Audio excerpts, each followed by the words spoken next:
जो पाकिस्तान की साइड से या किसी भी साइड से नॉन स्टेट एक्टर्स जो है वो उनका आना जाना है, या कश्मीर के अंदर ही कुछ लोग हैं जो इस किस्म की कार्रवाइयां करते हैं? देखिए आशु जी, कुछ दिनों से अगर हम ये ठीक से अगर बोले तो पिछले साल जनवरी से, दैट इज 2023 जनवरी से ही हमने एक एक डिफरेंट टाइप ऑफ ऑपरेशंस देखे हैं जम्मू एंड कश्मीर में, जिसका फोकस पुंछ राजौरी सेक्टर में आना लगा। पहले तो कश्मीर की जो वैली थी वहां पर सबसे ज्यादा अटैक्स और सबसे ज्यादा वायलेंस होता था, लेकिन वहां से हटके पुंछ और राजौरी जो कि एक टाइम में बहुत ज्यादा एक्टिव था, 97 से लेकर मेरे ख्याल से 2000 के जो शुरू के जो सालों हैं वहां पर काफी एक्टिव एरिया था, वो लाइव एरिया था। लेकिन उसके बाद वहां पर काफी कंट्रोल में आ गया था, और पिछले साल एक के बाद एक लगातार अटैक्स हमने इस पुंछ और राजौरी सेक्टर में देखे, जहां पर सिविलियंस की भी कैजुअलिटी हुई और अनफॉर्चुनेटली फौजियों का भी, हमारे जो फौजी हैं उनकी भी कैजुअलिटीज। तो ये जो सिलसिला अभी लेटेस्ट जो हुआ है, उसी सीरीज ऑफ अटैक का सबसे आखिरी जो अटैक है अब हुआ है। तो ये क्यों हो रहा है और कैसे हो रहा है, जैसे आपके जो क्वेश्चन है उसी में मैं ये कहना चाहूंगा कि सबसे पहली चीज तो देखिए, जो कश्मीर वैली है, कश्मीर वैली में भारतीय सेना या आर्मी का एक काफी अच्छा काउंटर टेररिज्म ग्रिड बना हुआ है। तो वहां पर इस तरह के ऑपरेशंस, जिस तरह से अभी यहाँ पुंछ राजौरी सेक्टर में कर रहे हैं, उस तरह का ऑपरेशंस वहां ऑलमोस्ट नामुमकिन जैसा ही हो गया है, क्योंकि उतना तगड़ी वहां पर काउंटर टेररिज्म ग्रिड है। लेकिन पुंछ और राजौरी सेक्टर में क्या है, एक तो वहां इन्फिल्ट्रेशन ईजी है, क्योंकि वो टेरेन इस तरह से इन्फिल्ट्रेशन करना ईजी है।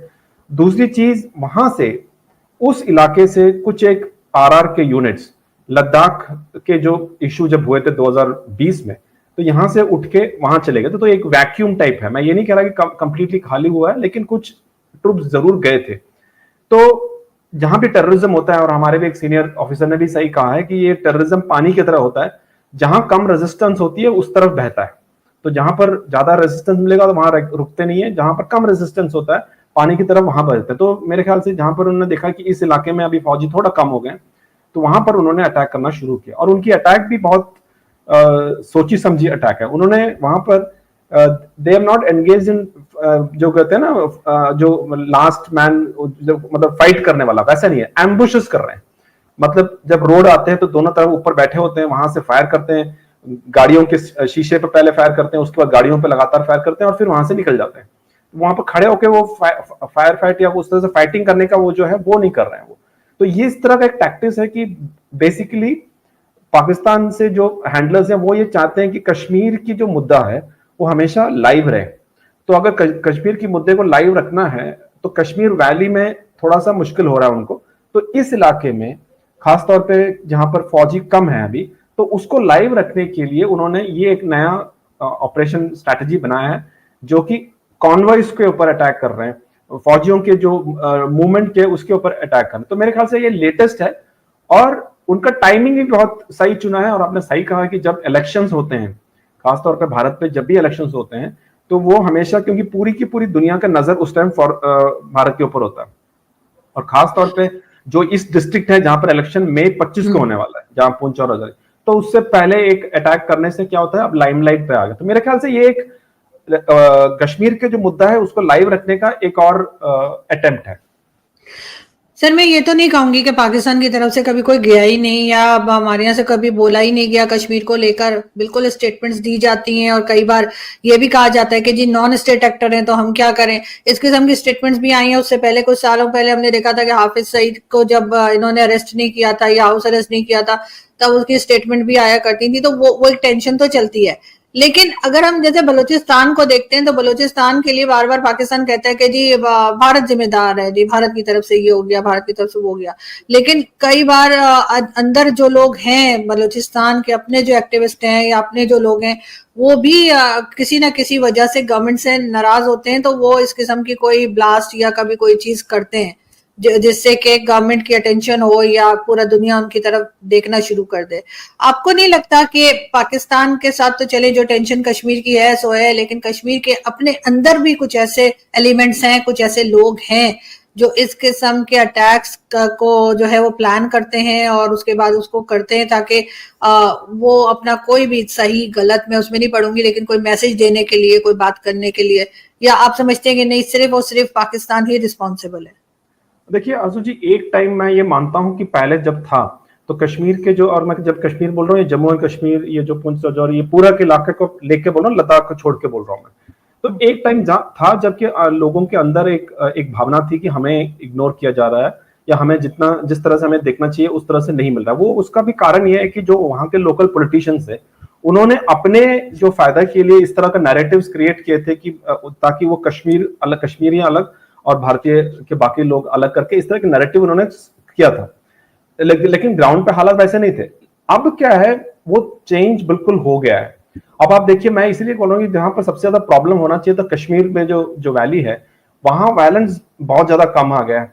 आप पिछले साल देखिए, 2022 में मेरे ख्याल से 1.8 करोड़ के आसपास टूरिस्ट आए, 1.8 करोड़, और पिछले साल तकरीबन 2 करोड़ के ऊपर टूरिस्ट आ रहे हैं।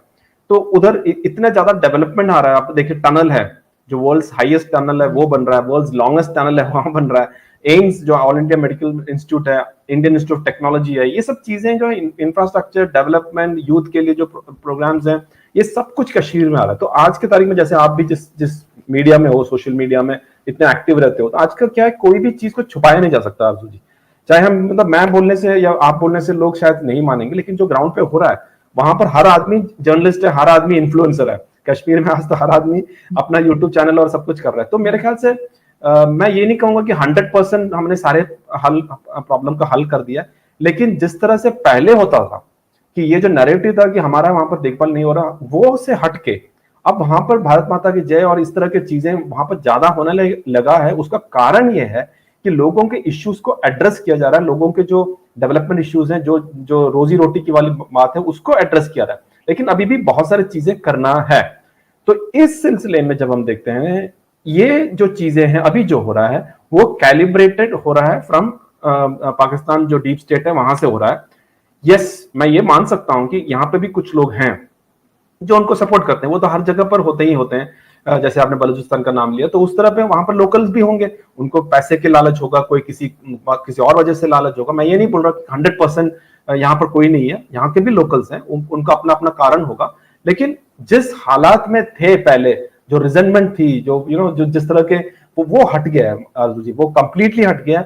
चाहे वो कश्मीर में हो, चाहे वो जम्मू में हो, और खासतौर पर इस इलाके में, ये जो राजौरी पुंछ सेक्टर जो कि दोनों के बीच का बफर टाइप बनता है, वहां पे भी लोगों के अंदर ये बदलाव आ रहा है कि उनको वहां रिजर्वेशंस मिल रहे हैं।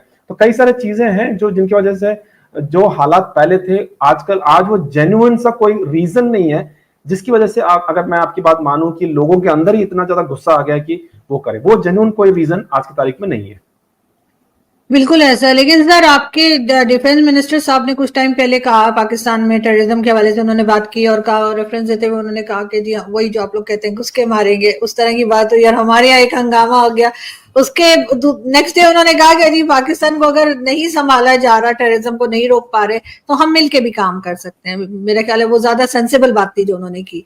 आपको लगता है कि दोनों कंट्रीज मिलकर इस चीज को कंट्रोल करने की कोशिश कर सकते हैं? क्योंकि पहले ठीक है, पाकिस्तान की तरफ से सपोर्ट किया जाता रहा जिहादी माइंड को या इस तरह की एक्टिविटीज को, लेकिन कई बार FATF में गए हैं, उसके बाद आप जानते हैं कि पूरी दुनिया की तरफ से प्रेशर आया, स्पेशली अमेरिका और कई जगह से, तो अब उसको कंट्रोल करने की भी कोशिश की जा रही है। कई अननोन गनमैन वाली स्टोरी भी चली हमारे यहाँ, और फिर कह दिया गया कि जी भारत की तरफ से किया जा रहा है और 3 साल में भारत ने हमारे जो है तकरीबन 20 या 22 लोग मार दिए हैं।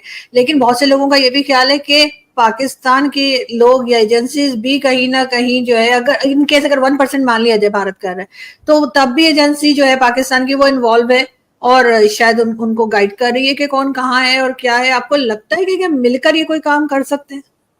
आरजू जी, देखिए, कई सारी चीजें हैं जो ओपन डोमेन में होता है और कई सारी चीजें हैं जो ओपन डोमेन में नहीं होता है। और इंटेलिजेंस एक ऐसा चीज है जो 90% जो चीजें हैं वो हमारे और आपके या आम पब्लिक के सामने नहीं होता। मैं एक एग्जांपल अगर आपको दूं, जनरल परवेज मुशर्रफ साहब का जब वो आई थिंक जब वो प्रेसिडेंट थे, तो उनके ऊपर काफी सारा अटेम्प्ट हुआ था असैसिनेशन करने का।